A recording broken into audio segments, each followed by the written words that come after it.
Estimado público,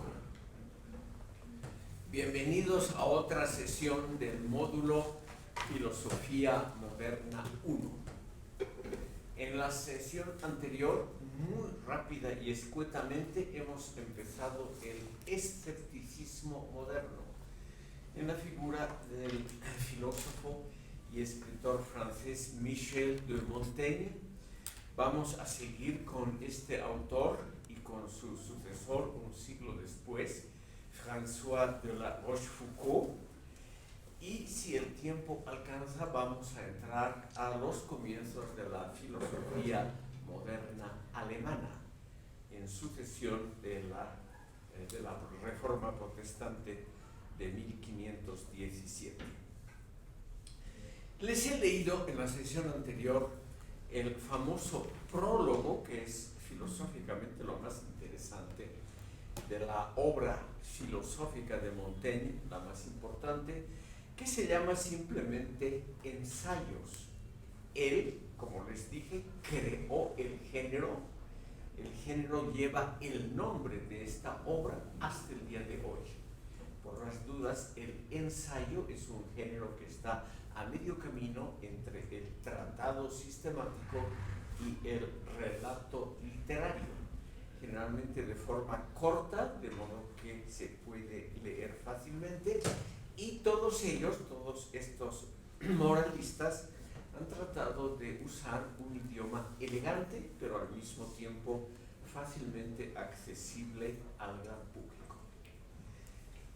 Como la filosofía moderna, según las disposiciones de la dirección de esta carrera, está dividida en dos partes, la segunda parte es la que trata sobre todo la Ilustración, el siglo XVIII, los grandes clásicos de la filosofía moderna como Kant, Hegel y los anteriores como Montesquieu y Voltaire.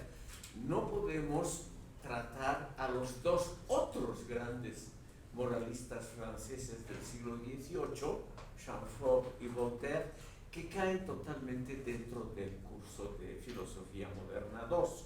O sea, nos vamos a detener solamente en estos dos pensadores, pero que sin duda alguna son muy, muy interesantes.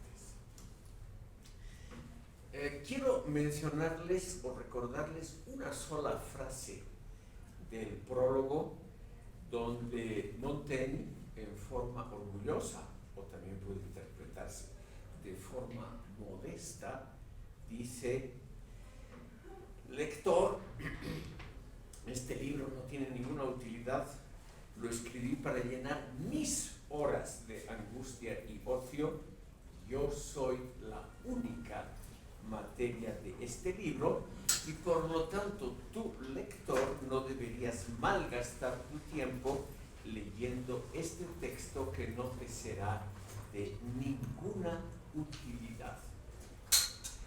Estimado público, ustedes pueden pensar que esto es solo un ardid, una treta literaria, pero aquí viene, yo diría en forma muy clara, lo que nos va a ocupar, o también ustedes, en los próximos semestres, que es esa violenta incursión del individualismo como uno de los grandes rasgos de la modernidad occidental, rasgos que vamos a criticarlos severamente en una sesión posterior, para que vean ustedes también que como toda obra humana, la filosofía moderna también tiene sus aspectos altamente criticables. De todas maneras, estimado público, lo que yo quiero mostrarles aquí muy brevemente es la originalidad de este pensador, que se atreve a hablar en primer lugar durante todo el libro en primera persona singular, y en esto es muy novedoso. Todavía hoy, hasta hoy aquí, en esta carrera se les enseña a las chicas y chicos que redacten textos en forma impersonal, en tercera persona, etcétera, etcétera. Aquí vemos una tradición filosófica y literaria que va por el lado contrario. O sea, se pone el propio autor como el centro de sus reflexiones y lo hace además de forma clara y precisa desde el prólogo mismo de la obra. O sea, es una muestra muy clara de que a partir del siglo XVI la filosofía deja de ser, por lo menos parcialmente, una cosa seria, científica, impersonal, y aquí nos viene alguien a mostrar sus problemas interiores, su psique, sus miedos, también sus pocos éxitos, como temas filosóficos de reflexión.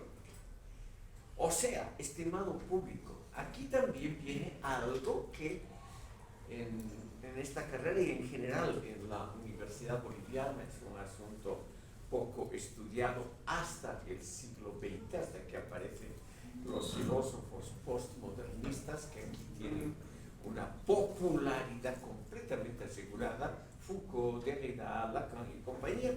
En cambio, la filosofía francesa anterior al postmodernismo, aquí en esta carrera se la ha enseñado muy poco. Y por ello me permito aquí mencionar algunos rasgos más o menos definitorios de esa filosofía política. En general es una filosofía social y política que no entra a los temas clásicos de esas subdisciplinas de la filosofía llamadas ontología, metafísica, lógica, etc. Montaigne no escribe una línea sobre esas temáticas. Al mismo tiempo es una cultura en general, la francesa, es una cultura desde el siglo XVI individualista, es un culto a las formas, a la elegancia también de la expresión. Por eso es que Montaigne y La Rochefoucauld son dos cumbres de la literatura francesa. Un cuidado muy, muy estricto de las formas que tienen que ser perfectas al expresarse. Es naturalmente un modelo, podemos decir, aristocrático, elitario de cultura.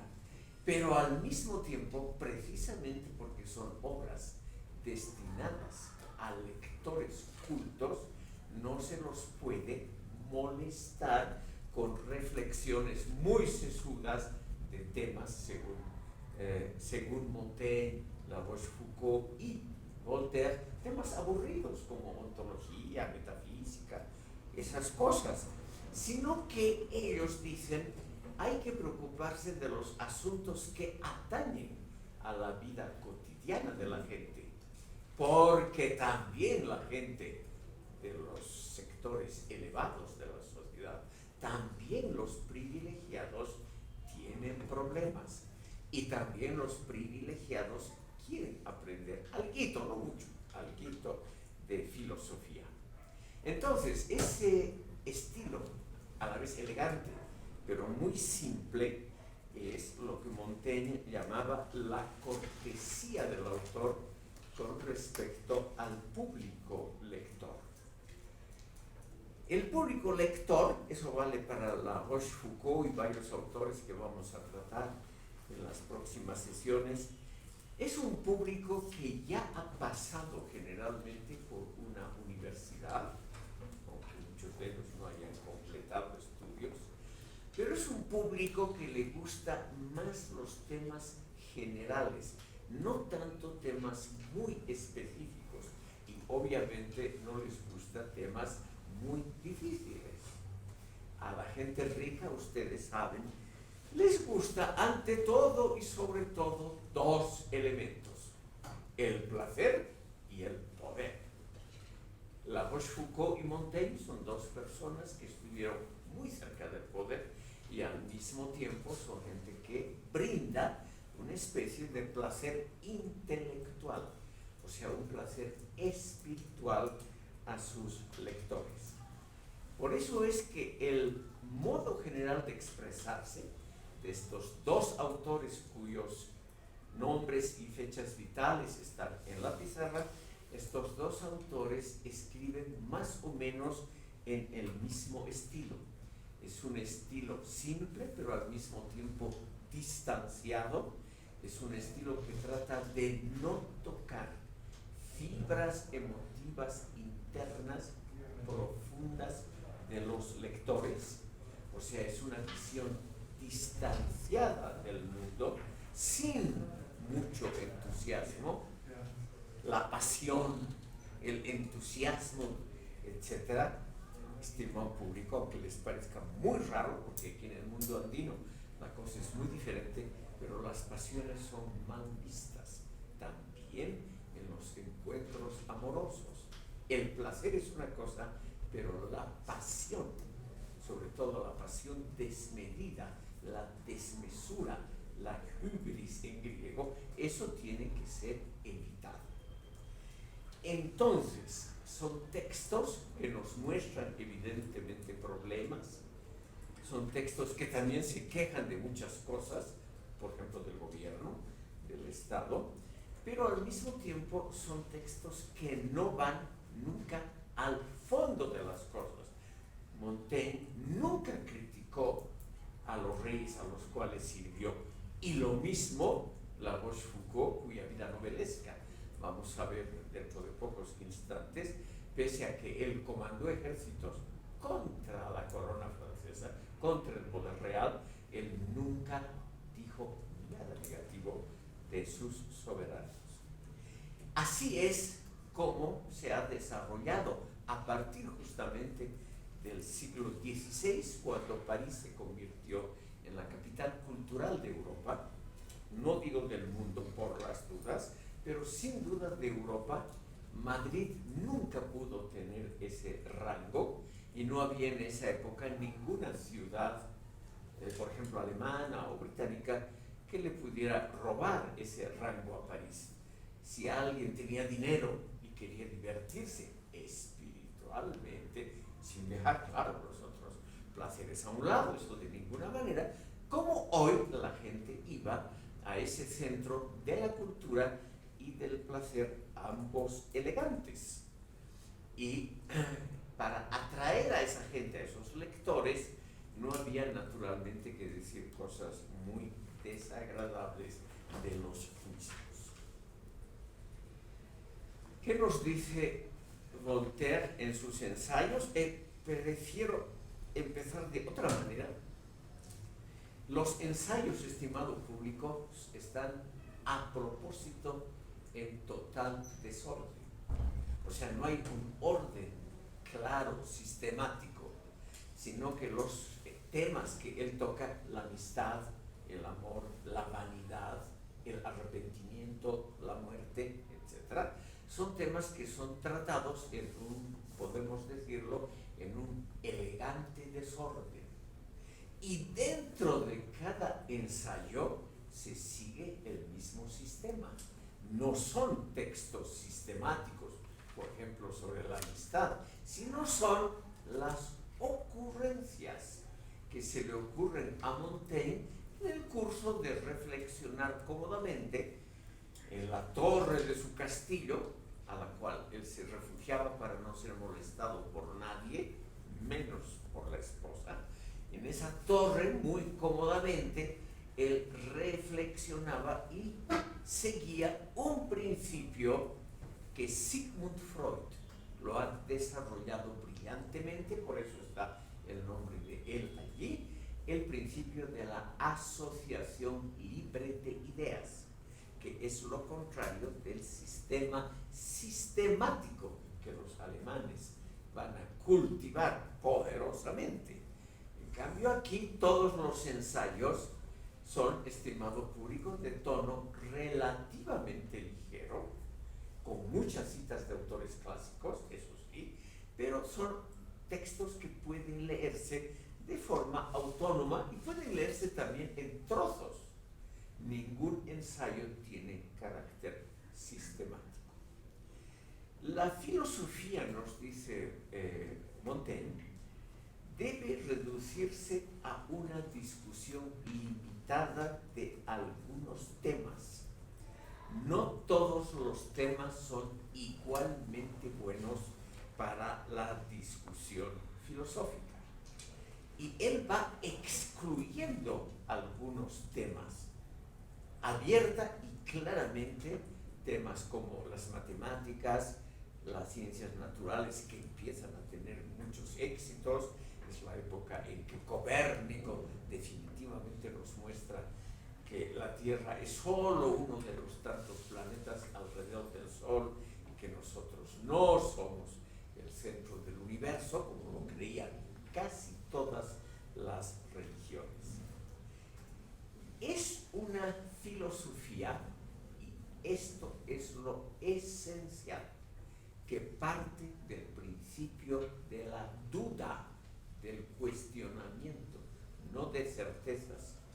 No parte de certezas religiosas, teológicas, dogmáticas o tradicionales. Por ello, estimado público, es que estos autores franceses, que vamos a ver hoy en las próximas sesiones, incluyendo a René Descartes, son los que están más lejos probablemente de las filosofías del Nuevo Mundo, empezando por la filosofía andina. En primer lugar, porque son filosofías que tienen mucha distancia con todo lo que es intuición, emoción, sentimiento. Para ellos, para Montaigne, La Rochefoucauld, etc., esos tres fenómenos, intuición, sentimientos, emoción, esos son temas que solo llevan a la perdición y práctica y al no conocimiento adecuado en la parte teórica. Y además, estos pensadores, los tres que acabo de nombrar, son enemigos de todo saber ancestral.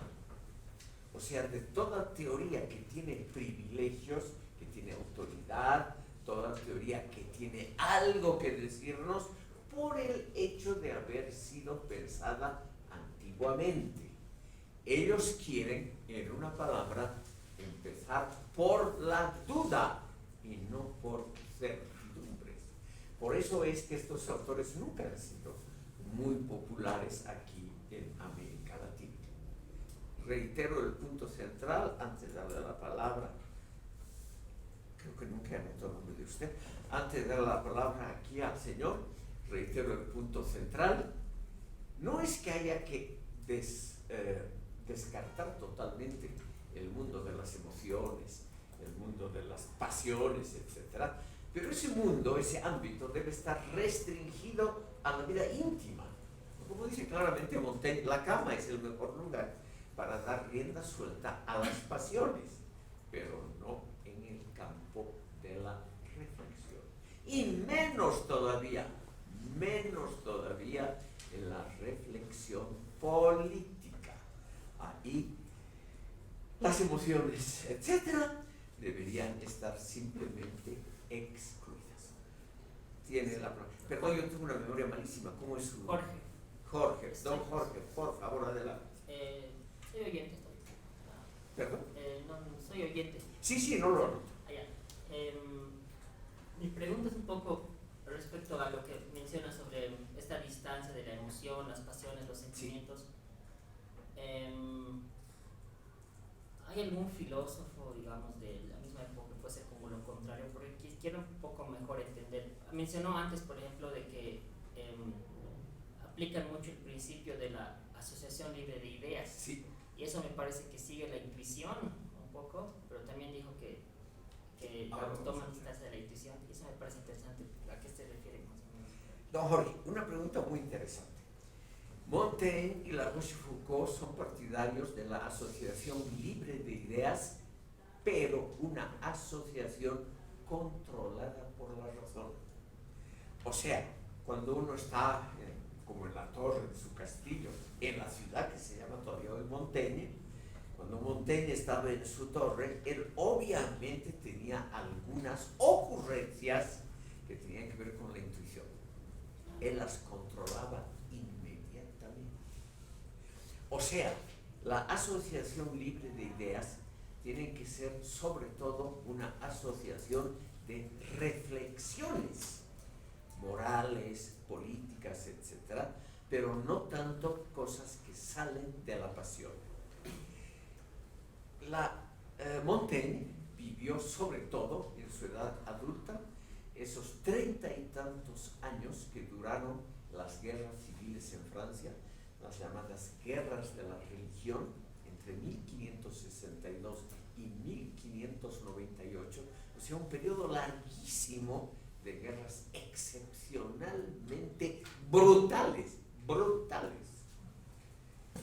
Montaigne vivió, por ejemplo, en 1973, la famosa noche de San Bartolomé, donde en un matrimonio real, el rey Carlos IX ordenó la matanza fría de 8.000 protestantes en París, muchos de ellos nobles invitados al matrimonio real. Igual los degollaron, fríamente. Cuando alguien ha vivido eso, y una persona como Montaigne, que nunca tuvo un partido, igual que Erasmo, nunca se decantó por un partido, por una religión, etc., él se sentía en peligro. Y para por lo menos disminuir el riesgo, hay que usar la razón y no los sentimientos. Entonces, ¿cómo se ha salvado? Él estuvo preso, estuvo a punto de ser matado por una turba que obviamente disentía de sus ideas, etc. Lo mismo le pasó a la Rochefoucauld. Esa gente nota que se puede tranquilizar, por ejemplo, a una turba si uno, usando estrictamente la razón, trata de convencer a la turba de que uno no es su enemigo, sino que uno es un neutral, que uno no está en contra, que uno es un observador y que ellos harían mucho mal para la eternidad, cometerían un asesinato ante su Dios, o sea, protestante o católico, quedarían mal si se ensuciaran las manos con un asesinato. Entonces, esa sangre fría lo salvó a los dos en varias ocasiones de morir ante gente enfervorizada por la pasión religiosa, entre protestantes y católicos, que era al mismo tiempo una pasión política. Los protestantes dominaban una gran parte de Francia, menos París y la región alrededor de París, que siempre fue profundamente católica. Pero por lo demás, una gran parte del reino estaba en manos de los protestantes. Y el jefe de los ejércitos protestantes era el heredero al trono, Enrique IV. Entonces, era una situación complicadísima, donde una palabra mal dicha podía ser fatal. Entonces, la libre asociación de ideas tiene que ser una asociación controlada por la razón. Es decir, la razón tiene que decir la última palabra. Yo quiero mostrarle a usted, don Jorge, cómo trabajaba Montaigne. Él tenía en su torre una biblioteca para su época muy grande. Entonces, esa biblioteca él había organizado no por autores, sino por temas.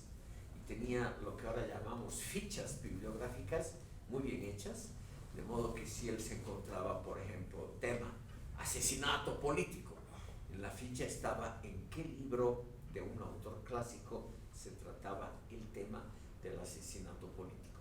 Y entonces, antes de que él mismo ceda a la pasión, a la intuición, a la emoción, y decir ese asesinato ha sido una barbaridad, el autor debe ser castigado, él estudiaba cuidadosamente los antecedentes. Y al estudiar los antecedentes, uno lo llevaba a otro caso, un problema lo llevaba a otro.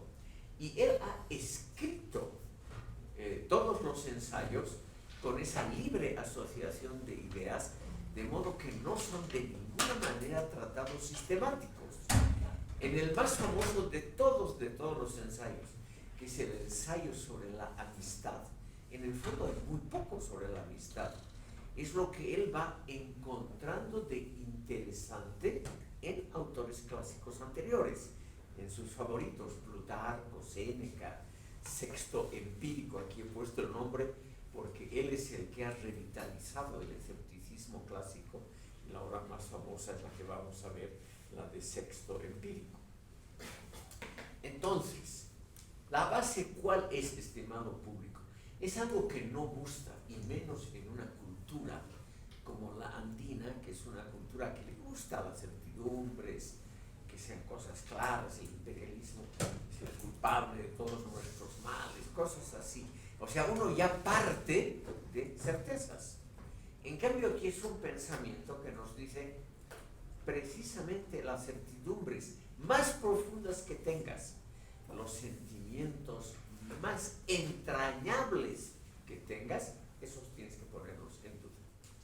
Es una filosofía que parte de la incertidumbre, de la duda, del cuestionamiento permanente de todo y todos. Y eso obviamente gusta a muy poca gente. Molinero, si no me equivoco, por favor. Esta inclinación hacia lo que es el escepticismo como Sí. un modo de vida tendría mucha relación con lo que ahora entendemos como el principio de objetividad, o cuál sería su relación, tanto en lo que es las ciencias como en lo que es la materia filosófica.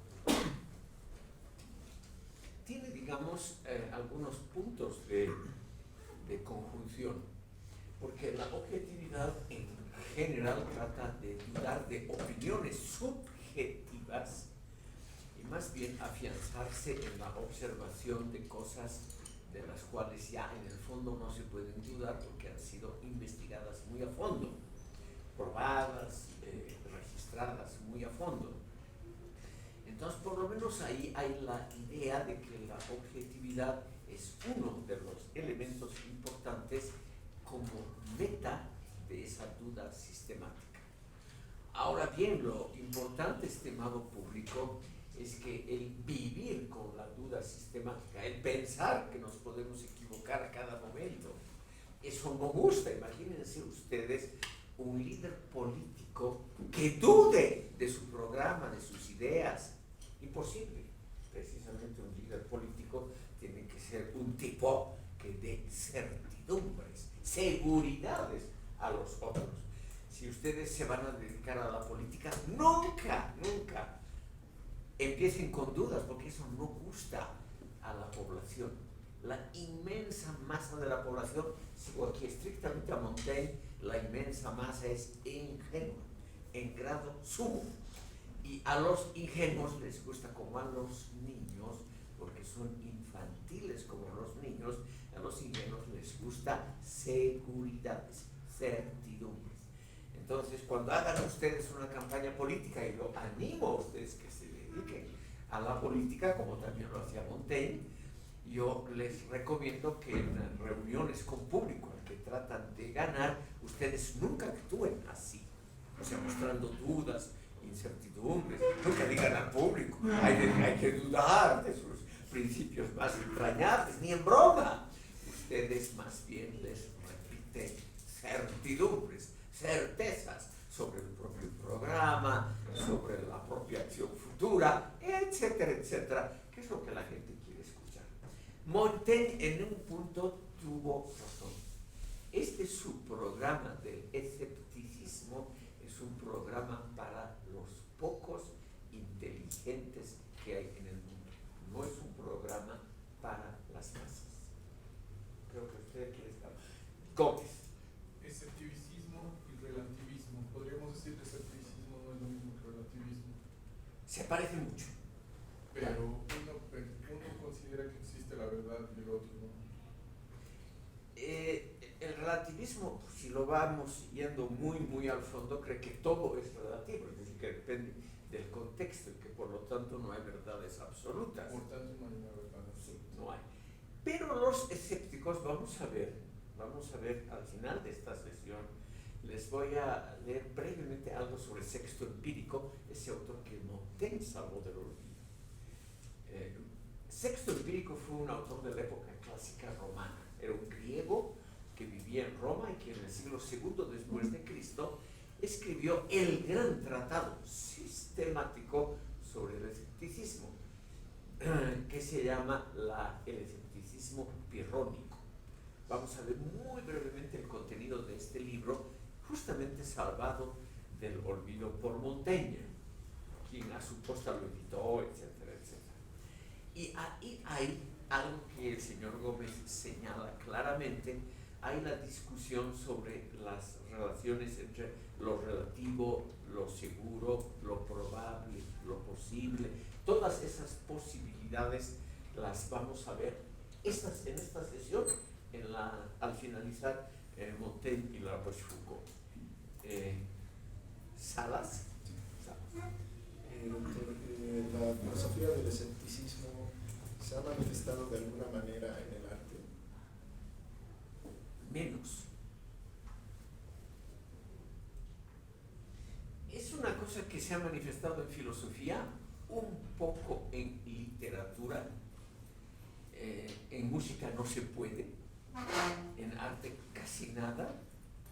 Es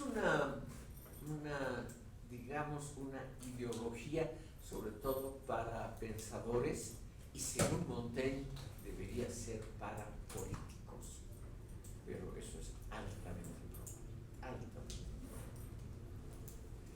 probable. Permítanme avanzar un poquito.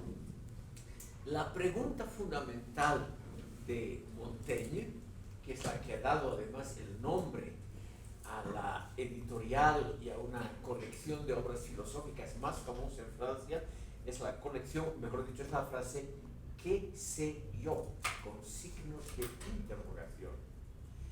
¿Qué sé yo? Es precisamente una pregunta. La persona que emite esta frase se pregunta a sí mismo qué es lo que sabe. Se pregunta qué es y cómo es lo que sabe y qué seguridad hay en ese saber. Entonces la persona se da cuenta rápidamente que sabe poco, que lo que sabe puede estar equivocado, que hay mucha gente que ha pensado lo mismo mucho antes. En fin, cuando uno empieza, como dice Montaigne, a escarbar en el tesoro de la sabiduría en los libros, uno va notando que todas estas cosas ya han sido pensadas alguna vez. Él se declara, por ejemplo, fiel discípulo del sexto empírico, porque él cree que no hay en el campo de cómo se conoce, en el campo gnoseológico, no hay nada superior a lo que ya ha producido sexto empírico. Señor Salas, el problema radica en el fondo, como vamos a ver al finalizar esta sesión, que el relativismo extremo puede anularse a sí mismo. Vamos a ver un ejercicio de lógica donde el relativismo se anula a sí mismo. Por lo tanto, no es tan absoluta, no es absoluta la dominación del relativismo. Pero vamos por partes, estimado público. Obviamente, Montaigne tenía una enorme simpatía por Sócrates, por aquel gran pensador que sobre todo hacía preguntas, y que para muchos filósofos, por ejemplo para el filósofo existencialista alemán Karl Jaspers, que ha escrito un libro sobre esa temática, Sócrates es el inventor del mundo occidental, porque es aquel que ha puesto el pensamiento en el campo de la duda, de la investigación, del cuestionamiento permanente. Y eso es, según Jaspers, lo que lleva a la ciencia moderna, a la investigación y, en el fondo, como hemos visto, al dominio de la naturaleza. No el tener siempre certidumbres, sino partiendo de dudas, de incertidumbres. Según Jaspers, permítanme este brevísimo paréntesis, él cree que ha habido algunas personas en la historia universal que están de alguna manera como emblemas de grandes culturas. Por ejemplo, él cree que Mahoma es el emblema del mundo árabe, de todo el mundo islámico. O por ejemplo, Buda como el emblema del mundo del Asia sudoriental. O Jesucristo como el emblema del mundo occidental. Pero él cree que ese emblema occidental ha sido superado por un pensador más profundo, no más alto, por favor, más profundo que Jesucristo, que Mahoma, que Buda, que Confucio, por Sócrates, por haber puesto la duda, el cuestionamiento, la incertidumbre en el centro de todo su trabajo filosófico. Y ese sería, según Karl Jaspers, el éxito, la base del éxito del mundo occidental. No apoyarse en certidumbres como las que tiene el Corán, que tiene certidumbres para todo, cómo tratar a las mujeres en la vida cotidiana, etcétera, etcétera, sino provenir más bien de la incertidumbre, que es además lo que evita los dogmatismos. Esa enorme simpatía por Sócrates, no por Jesucristo, es lo que define los ensayos de Montaigne y los aforismos de la Rochefoucauld que vamos a ver ahora. Además, estimado público, como les decía, en el caso de Montaigne, lo mismo en el caso de la Rochefoucauld, el haber estado envueltos en guerras civiles, Montaigne fue requerido siempre por los reyes Enrique III y Enrique IV a participar como consejeros. Él se negó terminantemente, nunca quiso y nunca tuvo un cargo público, nunca. Y eso que le ofrecieron los más altos. Y eso se debe precisamente a que hay pensadores que están muy orgullosos, como Montaigne, de su completa independencia frente a los poderes temporales. Esa libertad y no la lealtad es lo que hace grande a un pensador. Entonces, estimado público, ruego simplemente considerar esta idea. No es la lealtad a un sistema político, a una religión, a una mujer amada o algo así, lo que hace grande a un pensador, sino el espíritu libre que va poniendo todo en duda, las lealtades, los amores, las mujeres, todo en duda. Y ese sería lo mismo para los varones. Esa sería la base justamente del pensamiento moderno, de la modernidad.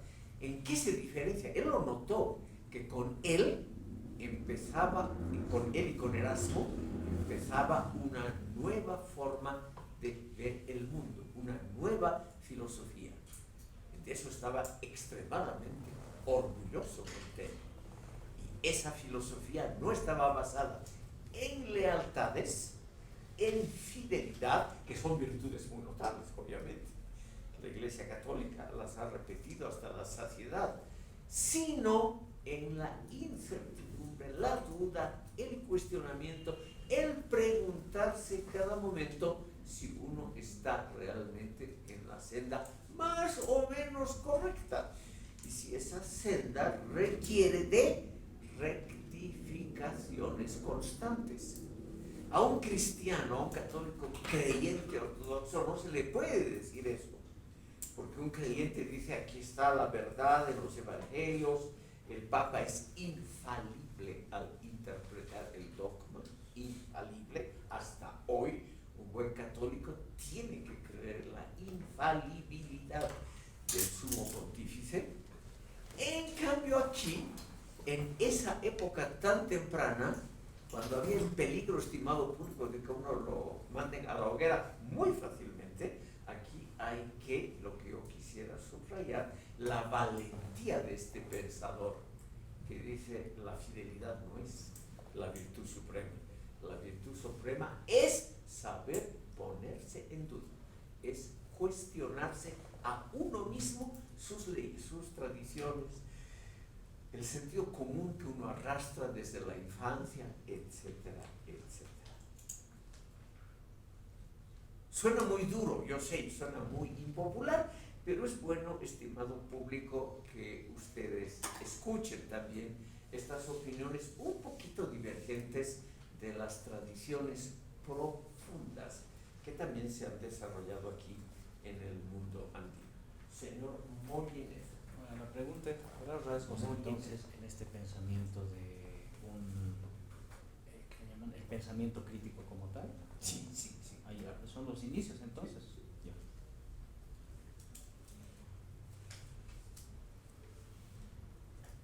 Reitero, estimado público, es algo seguramente desagradable.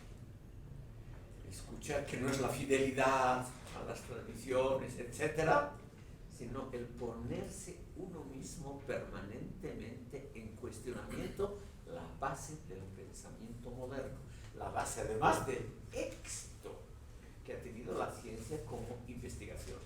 Don Jorge. Siguiendo en esta línea de que pensadores como Montaigne ponen el cuestionamiento en la base, mi pregunta es, en algún ensayo de Montaigne, digamos, igual se pone en cuestionamiento, digamos, lo que podría caracterizarse como la moral universal, digamos, hay algo como Sí, sí. el asesinato, ese tipo de cosas, que la regla de oro, ese tipo de cosas. Exactamente. Creo que en la última sesión les he mencionado el caso más famoso que se refiere justamente a una cosa parecida al asesinato. No es lo mismo, pero es muy parecido. Uno de los capítulos más famosos de los ensayos de Montaigne es la defensa de los antropófagos. Estamos en el siglo XVI y ya han llegado los primeros relatos de antropología sobre costumbres en las tierras del Nuevo Mundo. Y se sabe, porque esto lo menciona muy a menudo Montaigne, él leyó sobre todo relatos sobre la conquista del Brasil. Y en la conquista del Brasil, los portugueses, sobre todo los sacerdotes, que son siempre los cronistas, registraron una costumbre, no de todas, pero de algunas tribus, que se comían a los guerreros que habían vencido. Y se los comían con gusto, se los comían en una ceremonia con rituales bastante complicados, rituales que mostraban su respeto por el vencedor. Se lo comían sobre todo porque el vencido había sido valiente, les había dado batalla. Y entonces los vencedores querían reforzar sus virtudes. Se comían sobre todo el corazón y el hígado, no el cerebro, sino el corazón y el hígado, que se creía que ahí residían los valores bélicos del soldado, del luchador vencido. Montaigne defendió eso porque dijo que era, en primer lugar, una manera ceremonial, respetuosa de matar a una persona.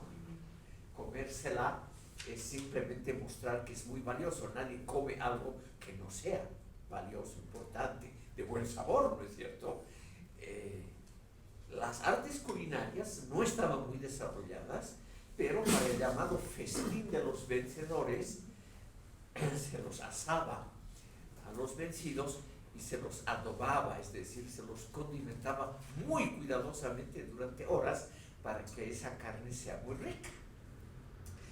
Montaigne compara eso y dice, eso es una forma honorable de dar muerte a alguien, no es un crimen, es un rito. Y es el reconocimiento de que el vencido ha tenido valor.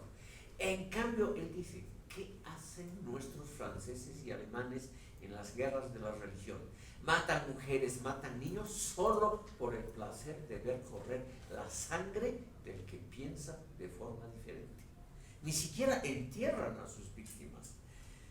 Él vio personalmente la famosa noche de San Bartolomé, que les he contado, 8.000 protestantes pasados por las armas en París sin previo aviso, y la ciudad olía a cadáver durante varios días. era un espectáculo estéticamente horroroso, además de ser éticamente muy reprobable. Nadie se preocupa, además eran niños, era gente inocente, no se mataba a alguien que se había vencido horriblemente en lucha, sino que se mataba inocentes, ancianos, niños, mujeres, etcétera, etcétera. Entonces, y además por miles, las guerras de la religión en Francia fueron durísimas. Entonces, en comparación con esa salvajada, la palabra es de Montaigne, que cometían los civilizados europeos cristianos, a él le pareció que los antropófagos brasileños tenían una mayor racionalidad. Esto puede explicarnos la pregunta del señor Salas sobre la relación también con la ética. O sea, yo no sé, señor Salas, porque nos deja en la oscuridad Montaigne, si él tenía principios éticos universales. Pero puede ser que como buen noble de la época, él pertenece a una familia muy rica y distinguida, puede ser que él haya considerado que el honor nobiliario era una especie de valor universal. Puede ser. Quiero mostrarles un ejemplo también, siguiendo en una posible contestación al señor Salas. La pregunta de él es si Montaigne tenía valores universales o no.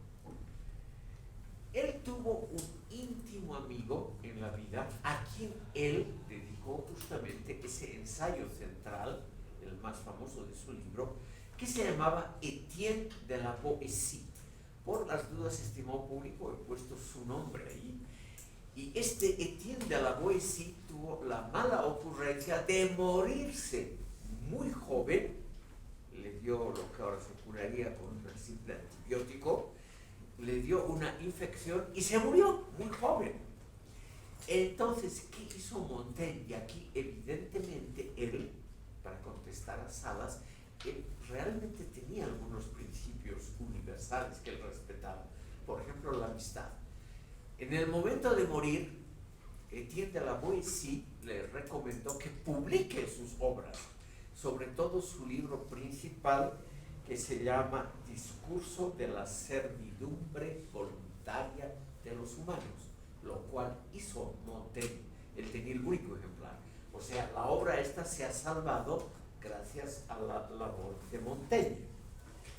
Y esta obra, estimado público, es otro libro profundamente, podríamos llamar, escéptico y pesimista. Etienne de la Boétie, sin conocimientos de psicología profunda, que vienen muchos siglos después con Freud, él, de la Boétie, reconoció que los seres humanos tenemos un déficit de seguridad interna y que por lo tanto somos en el fondo miedosos, temerosos. Él creyó que la gente valiente en el fondo solo recubre sus actos de valentía porque en el fondo tienen miedo de algo, lo cual puede ser verdad, ¿no es cierto? Son problemas del subconsciente colectivo, son temas de psicología y psicoanálisis, y yo no me meto en eso que no conozco. Pero él llegó a la conclusión de que los seres humanos, por instinto, tenemos miedo y queremos siempre la protección del padre, aunque sea, escuchen bien, aunque sea un padre pegador, malo y perverso. Eso no importa en el fondo. Lo que importa es tener la figura de una persona protectora, aunque ella, esta persona protectora, éticamente sea reprobable. Entonces, el título del libro nos dice: la servidumbre voluntaria de los seres humanos es la base de todo gobierno, de todo gobierno. La Boétie calcula que es un porcentaje mínimo de gente armada, fuerzas armadas y policía, que necesita un gobierno para mantener en calma un gran país. Mínimo, porque la gente obedece con gusto. En otras palabras, la gente se somete con gusto gusto, aunque cause dolor. Con perdón de las damas aquí presentes, yo simplemente repito lo que ha dicho Etienne de la Boétie. A las mujeres en su época, él dice, le gustaban ser pegadas por el marido, porque así ellas se sentían protegidas por un tipo fuerte que sabía pegar. Porque uno que no sabía pegar no vale la pena tenerlo de marido. Una observación muy interesante. No quiere decir que sea válida para hoy ni nada por el estilo. Simplemente es una observación que en su época era... Todos sabían que los maridos a veces pegaban a sus mujeres. Todos sabían que los padres pegaban a sus hijos. O sea, imagínense ustedes, el siglo XVI no ha debido ser una taza de leche, sino ha debido ser un siglo muy duro. Y él se dio cuenta que la gente obedece a la autoridad muchas veces sin que la autoridad demuestre fuerza, sin que aparezcan armas, sin que aparezcan soldados o policías. Esa servidumbre voluntaria a autoridades, y las autoridades podían ser muy malas, esa era una muestra de que el ser humano, al ser humano le gusta, necesita de una mano fuerte que lo guíe. El ser humano se siente solo, abandonado, etcétera, si no siente la mano dura del padre y de la autoridad cuando deja la casa paterna. Quiero hacer aquí un paréntesis importante que lo ha hecho Etienne de la Boétie. Los intelectuales, universitarios, o sea, ustedes como público están obviamente exceptuados de esta regla. Cuanto más inteligente es una persona y mejor el nivel de formación, menos tiende a la servidumbre voluntaria. Pero como la gran masa, sobre todo en esa época, menos del 0,1% iba a la universidad, a esa gran masa le gusta obedecer, se sienten bien obedeciendo. Por favor, allá al final, creo que no tengo el nombre suyo registrado. Si quiere que lo anote para la nota, para mejorar la nota. Participé, doctor, haciendo alguna consulta o una aportación. Mi Juan memoria Arano. es muy mala. Bejarano. Arano. Sí, está aquí. Gracias, doctor. Está en la lista. Por favor, señor quería, Arano. doctor, preguntarle, ¿dónde nace la sumisión de la persona? Es decir, no las impone, es voluntario, porque mire, en nuestro medio, bueno, yo soy mayor que casi la mayor, que todos casi. No, yo soy mayor que usted. ¿Usted me gana? Perdón, doctor. Pero ocurre de que, mire, y esto es cierto, ¿no? Porque pasó, ocurrió, y por eso yo le pregunto si eso nace, eso de ser servidumbre, como decimos, sea servicio. Porque muere el esposo de doña Modesta, era la señora que vendía en la esquina y demás. Cuando fallece el esposo en el velatorio, se pone a llorar, porque te has ido y demás, y en una parte, ¿quién le va a pegar ahora siquiera? Dice la señora. Sí. Claro, es muy diferente de cultura a cultura, de grupo social a otro. Tiene mucho que ver, como ya lo vio Etienne de la Boétie, con el nivel educativo. Cuanto más alto el nivel educativo, menos violencia física existe. Existe más una violencia psicológica, que según muchos es igual de perversa, etc. Yo eso lo dudo mucho, pero existe esa teoría de que la violencia física está unida de alguna manera proporcionalmente al grado de la baja formación cultural. Señor Arano, ¿y usted qué pensó en ese instante? No, mire, bueno, estoy hablando de seguramente unos 50 años atrás, ¿no? Que esto ocurrió muchísimos años atrás. Y a medida que el tiempo ha transcurrido ya han ido perdiendo todo, porque mire, yo recuerdo eso y me llama mucho la atención. En el área rural especialmente, a las chicas de pollera, a las semillitas que se tomaban, la ponían entre la pierna, obviamente una mujer, lanzaba la pollerita y o sea, esa sumisión, ¿no? Y otra cosa que, mira, ahora recuerdo, y por eso pregunto por qué, a los varones había ponían como casco y agarraban una escoba, así humillado delante de todos. Entonces, podían ellos decir, bueno, vas por acá, ¿no?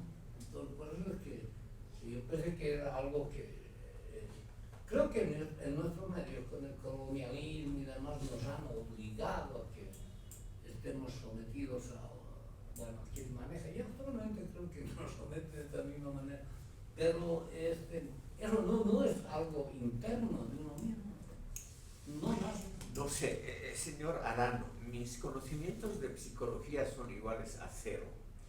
Eso sí que yo no sé si es algo intrínseco del ser humano.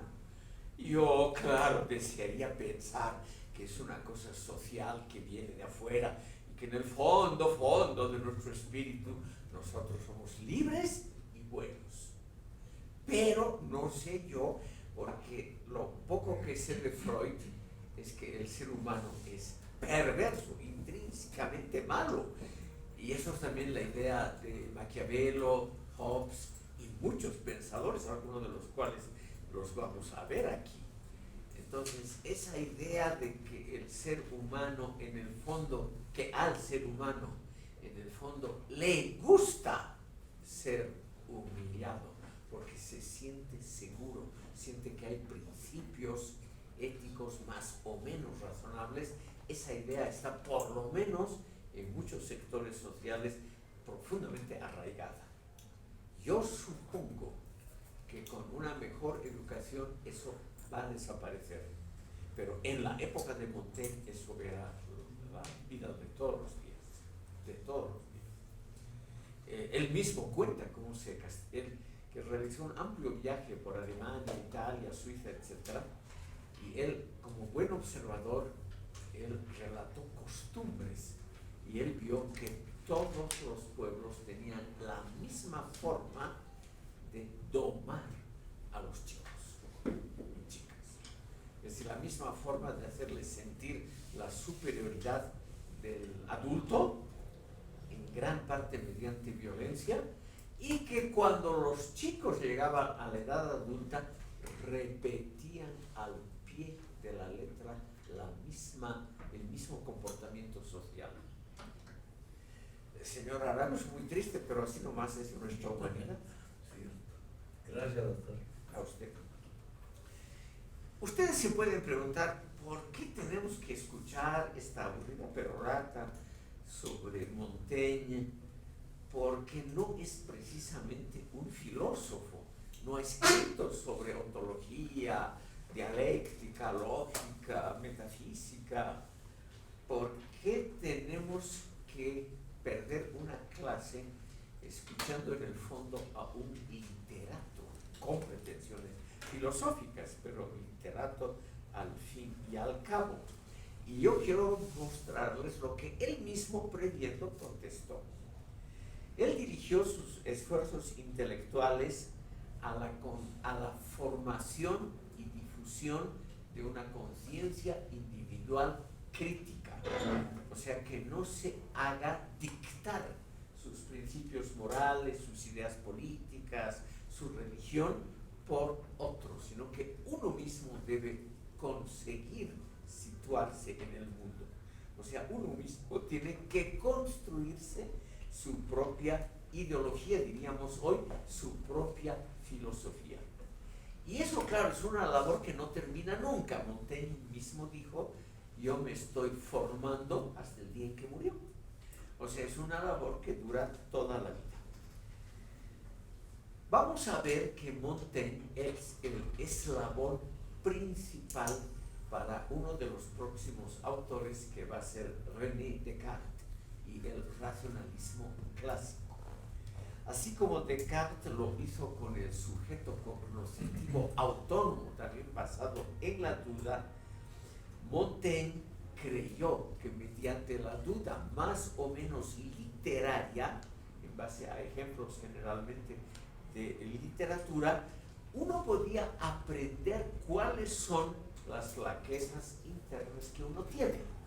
Él creyó que la buena literatura, y él tenía 2 o 3 ejemplos, Séneca, Plutarco y otros menos conocidos, que esos son los autores que más nos pueden enseñar sobre las profundidades de nuestra psique, sobre esos recovecos profundos del alma.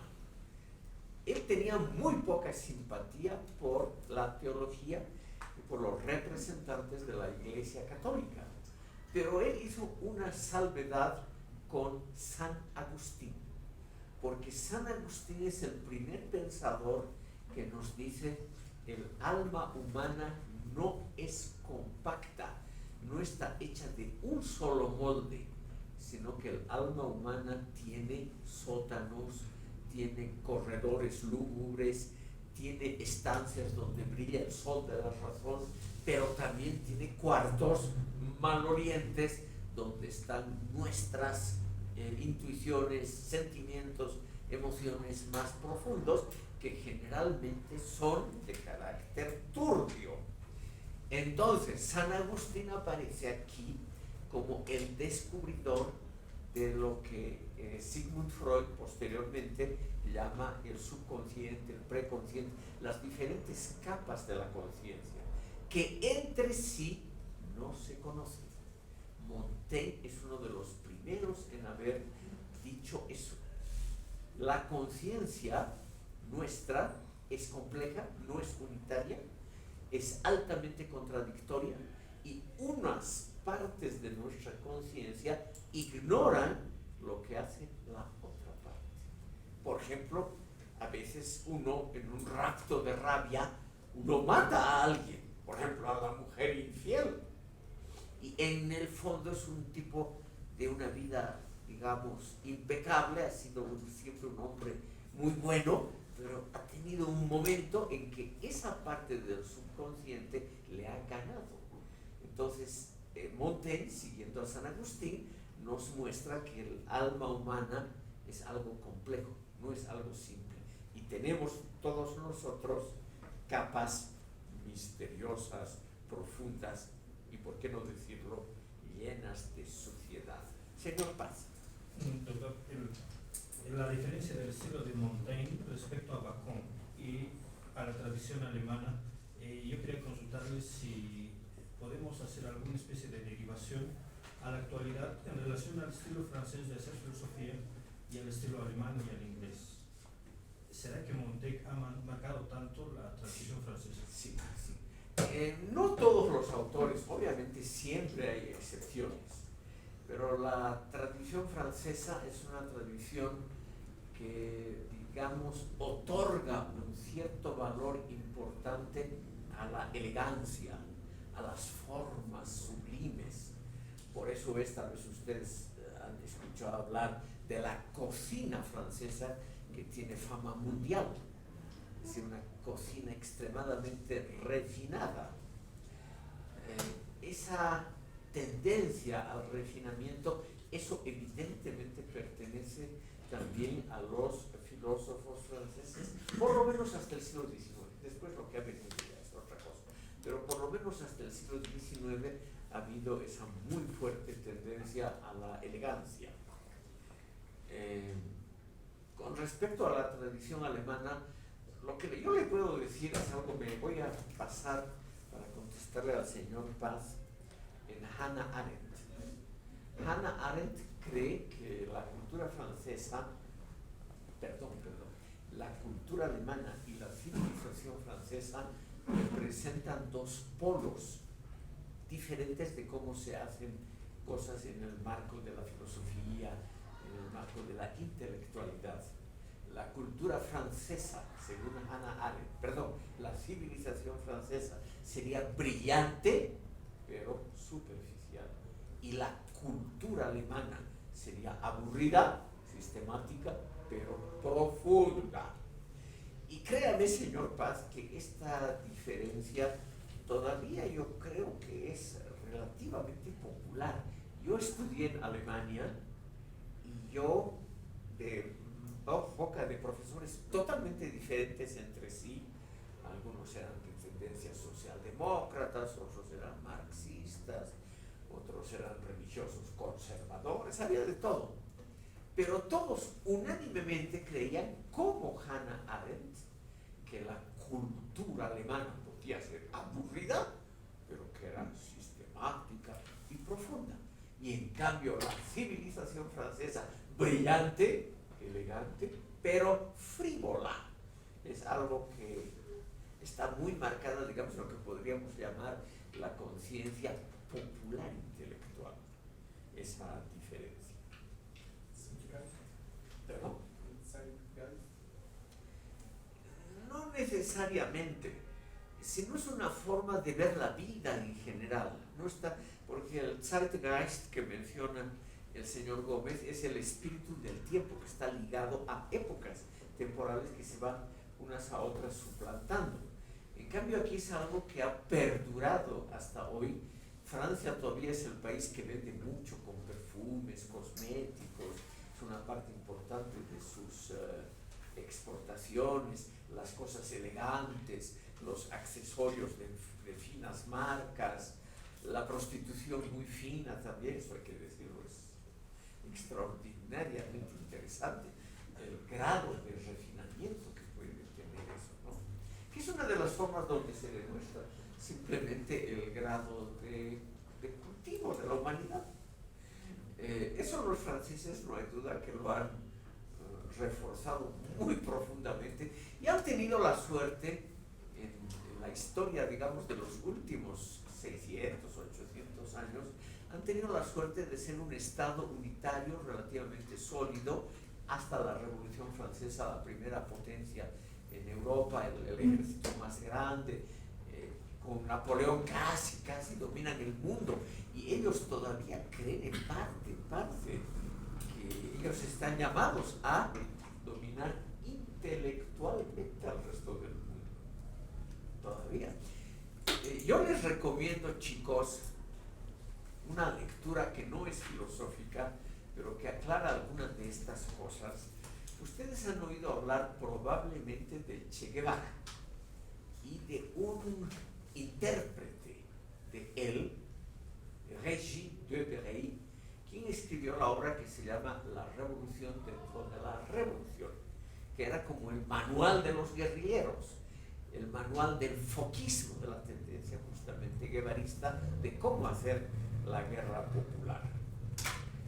La única hija de Debray, que se llama Laurence Debray, ha publicado hace pocos años un libro que se llama Hija de Revolucionarios, porque no solamente su padre era este revolucionario que estuvo 4 años preso aquí en Bolivia, 4 años, sino también ella es hija de una famosa revolucionaria venezolana, la que ha escrito, por ejemplo, ese famoso libro Me nació la conciencia, sobre Rigoberta Menchú, la premio Nobel. En realidad, esta mujer de Debray, que se llama Elizabeth Burgos, una venezolana, ella es la que ha llevado a esta señora Menchú al premio Nobel. Es decir, ella es hija de 2 ilustres revolucionarios.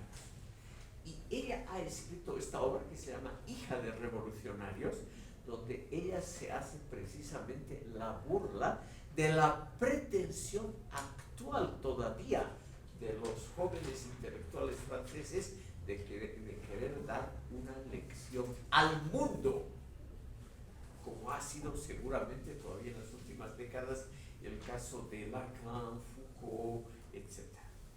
Entonces, evidentemente, esa pretensión, estimado público, es de incorporar, de personificar la cumbre de la cultura, todavía está muy fuerte en el mundo francés.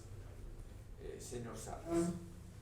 Sí, bueno, habría que tener en cuenta también que la cultura francesa y toda su filosofía se debe también a sus colonias, ¿no? Porque Francia es prácticamente, y ha sido un vampiro de todo lo que es el África, ¿no? Hasta hoy en día, que siguen controlando su sistema financiero y que durante siglos han extraído esclavos y materias primas, y gracias a eso se tiene su riqueza, ¿no? Y no sé si tal vez algunos de estos pensadores han dado justificaciones morales a ese colonialismo.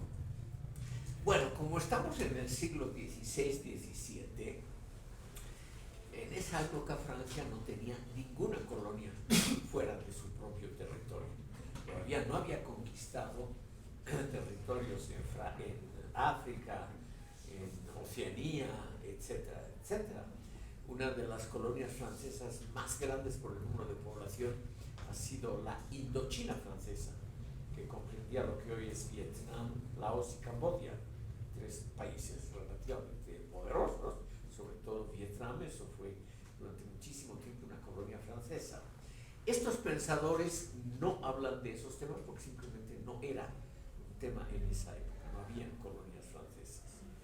Pero la pregunta de usted es muy complicada porque nos llevaría a pensar si toda forma de conquista, colonización, es realmente solo y exclusivamente una explotación. Echaremos, señor Salas, solamente un vistazo al Imperio Romano. El Imperio Romano construyó acueductos, carreteras, termas, escuelas, etcétera, teatros. El Imperio Romano cayó por la pobredumbre de sus gobernantes, por las guerras civiles y por la presión de los bárbaros germánicos, pero no cayó por revueltas nacionalistas, es decir, las poblaciones que ahora podríamos llamar sometidas al yugo romano se sentían bastante bien dentro de un sistema que les traía seguridad, libertad total de desplazamiento y comercio dentro de ese enorme imperio romano, y que significaba para ellos también acueductos, carreteras, etc. O sea, no todo imperio solamente por el hecho de serlo es algo muy despreciable, porque la misma gente que ataca a las 2 potencias colonizadoras más grandes de la época moderna, Gran Bretaña y Francia, se olvidan de que Rusia ha hecho lo mismo. Los rusos conquistaron Siberia, el Asia Central, el Cáucaso, buena parte de Europa Oriental, y los izquierdistas ahí ni una sílaba sobre los hechos buenos o malos que ha podido significar la expansión del Imperio Ruso a todo lado, donde han podido. Perdón, no sé si usted está en la lista y si quiere estar mencionado, simplemente esta lista mejora la nota, nada más. ¿Sí? ¿Cómo estaba está? anotado? Es Meléndez, Gonzalo Meléndez. Ándale, sí. Aquí está. Habla ahorita de este término psique, ¿no? Históricamente antes se hablaba del alma, Sí. ¿no? Todos los filósofos hablaban del alma como esta esencia que existe en el ser, ¿no? Esta transfiguración del término de alma a psique, porque uno si busca psique lo relaciona automáticamente con el alma, ¿no? Pero también con las filosofías de la mente. Freud incluso en un momento dice que la espiritualidad y la conciencia, si no me equivoco, son parte de la psique, ¿no? Entonces, esta transfiguración de este término, que ya después en la modernidad y en la posmodernidad se habla solo de psique, es más práctico porque ya hemos aceptado quizás en esa separación con la religión, ¿no? Después del Renacimiento, es más práctico hablar de una psique que hablar de un alma, por lo que ya se considera un individuo, o es solo cuestión, no sé, pues de estética, o otro tipo de factores que no implican este practicismo. Interesante pregunta, señor Melendres.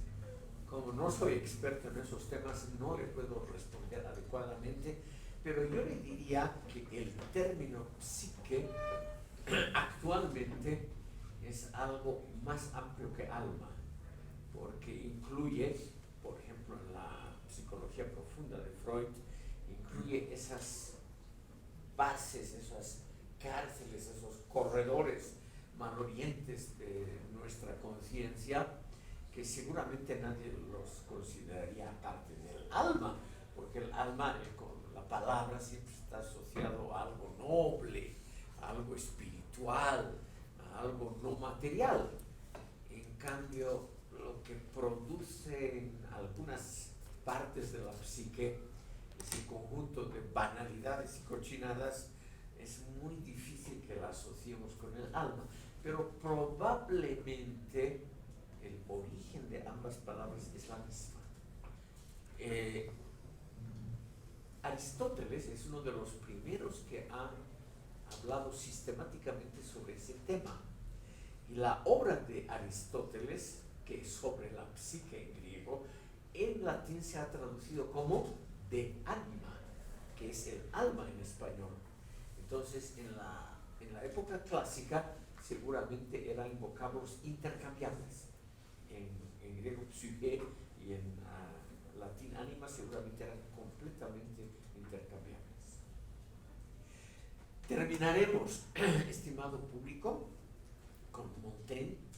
Quisiera simplemente como resumen decirle lo que él ha hecho con sus ensayos es la posibilidad de la autorreflexión mediante el despliegue paulatino de la incertidumbre, del cuestionamiento, del hacerse permanentemente preguntas.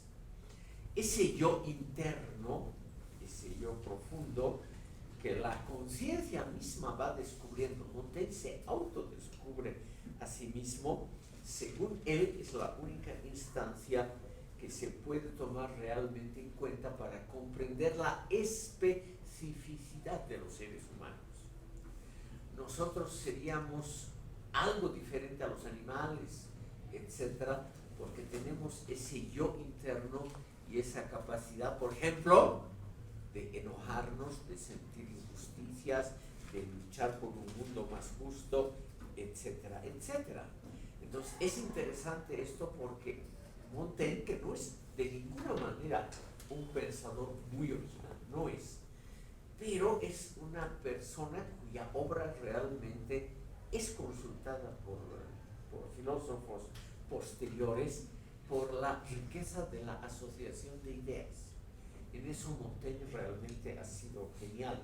Él ha demostrado, por ejemplo, que Pico de la Mirandola, que ya lo hemos tratado en sesiones anteriores, que este pensador italiano, Giovanni Pico de la Mirandola, es más interesante que los evangelios.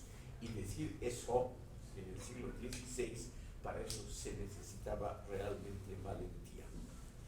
Entonces, ¿qué es el tener como distintivo esa alma? Es la capacidad de moldearnos a nosotros mismos. Los animales no lo pueden hacer. Ya nacen con un instinto, toda su vida repiten lo mismo, ante un peligro se comportan por el instinto siempre igual, no razonan. Puede ser que tengan sentimientos. Pudiendo equivocarme si dice que los perros, por ejemplo, sienten amor por sus amos, los gatos aprecio por los que les dan de comer, muy interesados obviamente, etc. Entonces, estimado público, es muy posible que los animales tengan algunos sentimientos.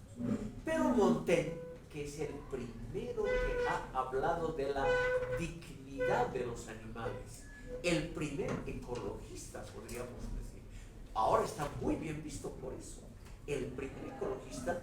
Él, sin embargo, nos señala que nosotros somos los únicos que podemos tener un desarrollo en nuestras aptitudes mentales y que por lo tanto somos realmente originales por ello.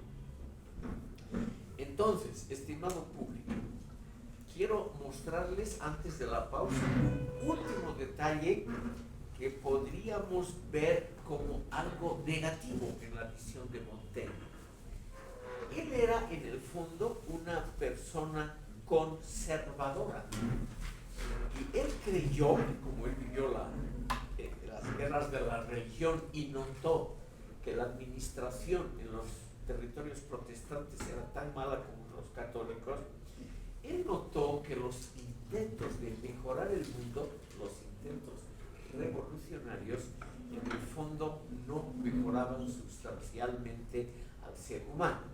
En la segunda parte de esta sesión, después del descanso pedagógico, vamos a ver, estimado público, algo que impresionó muchísimo a Montaigne y a La Rochefoucauld, que es el único intento antes de 1917 de establecer un régimen socialista revolucionario en Europa Occidental y cómo ese régimen realmente fracasó sobre todo por sus cuestiones internas realmente monstruosas.